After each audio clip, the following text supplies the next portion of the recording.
So we're going old school out here. I got a 2-pounder. I'm gonna try these sable jig heads with these gulps. I got a root beer colored one there and a white one there, 50-pound test. I'm gonna tie it to this old school rock cod setup that I had that was donated. So this old gear is making a comeback. I don't know if I'll use it, but if we go deep, I'm gonna be ready.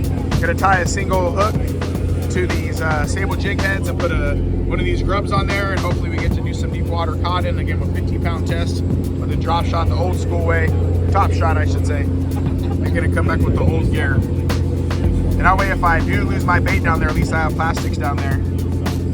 Let's see how that works. So here we go, 2-pound lead, sable jig head with the gulp. We can start fishing that 600 feet, baby, I'm ready. The sissy plate's coming back strong.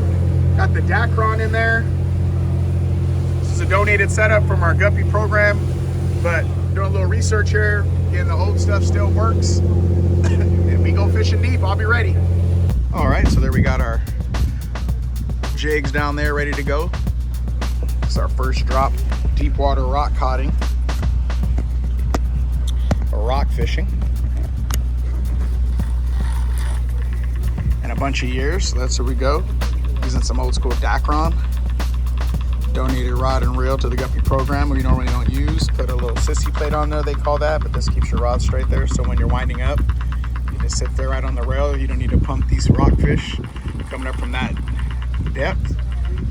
Want to be convenient. I know we use a lot more smaller spools nowadays, but this was the way we did it back in the day when we'd go fishing deep stuff. So here we go. Straight down. Captain says they're right on the bottom. Leave those plastics down there so the current kind of move the tail on their own. Let's see what we get going here. There is definitely a little drag in this reel. A little bit up a bit, but there it goes. I don't know the last time this thing has seen some saltwater action. And we're gonna check it out. So here we go, old school way. Let's see what we get. So you can see that they're biting down there. Watch that rod tip. Bam, bam, bam, look at that. So 2 hooks, we're gonna leave it down there for a second. All the way down. And you're not setting the hook obviously with that much lead on there. So right tight to the bottom, the captain says. Right there on the rail, but they're rattling down there. Take a turn on the handle there. Lift it up, but I'll leave it sit down there for another minute and then I'll wind it up and see what we got. What do you got, Kevin? So yeah, we're just straight winding. You can see, really hard to tell what could be on there, obviously. Deep water cotton. The convenience of just laying the rod right on the rail. We teach people to do that too, just like a rent rod. We have the plate on there, but it's just a straight wind, consistent. You don't gotta reel up too fast. It's old style. Next time I think I'll get a bigger handle though. Got the big bicycle cranks on there. This is it, man. People say, oh, it's a lot of work. Yeah. But, you know, you're gonna go deer hunting, sometimes you gotta hike a couple miles back to get you a deer, right? If you find a big old bluefin tuna or something else, you gotta put in the work. But some of these areas I haven't fished for in years, so there's bigger cod waiting for us. Thinking it's just a steady wind, you don't gotta keep resetting the hook. Really determine how big the fish might be because you're fishing with so much lead, so we'll see that. But again, you're just a steady, straight wind, no speed, you have to come up real fast. Let the reel do the work in the plate. See what we got. Want it? You want it? Sure. Number 6 gets it. Green barred rockfish. Yep.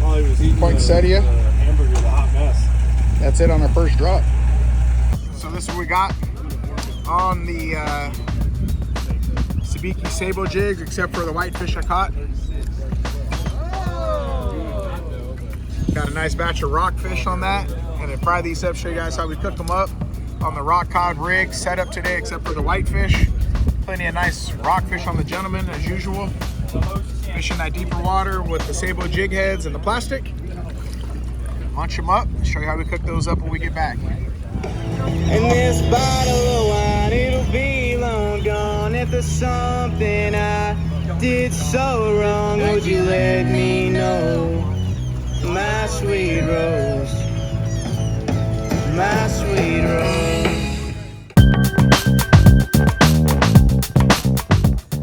All right, right, so what I did was I took 1 egg and I whisked it up with some seasoning and some hot sauce inside of a bowl. Real simple. Just 1 egg, hot sauce, and seasoning. Then I take my fish and I cut it into little smaller pieces, unless it's a smaller fillet. I take my fillets about this size and I dunk them inside of the egg. Get it coated really well. Drop it in to my seasoning packet right here, full of cornmeal and seasoning.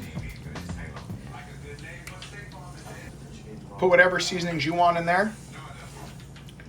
Lemon pepper, steak seasoning, a couple herbs and spices, a little shake and bake style like that, except for a shake and fry. Then I take that fillet and drop it into the grease and let it fry. Then when it's ready, nice and golden brown like that. Beautiful. Look how golden brown that looks. Oh yeah. Golden brown, and while it's hot with that oil, I've already been snacking on a few. Hit a little bit of this seasoning that I got. A little bit of this little hook and cook seasoning. Look how white that looks, that meat. Rockfish.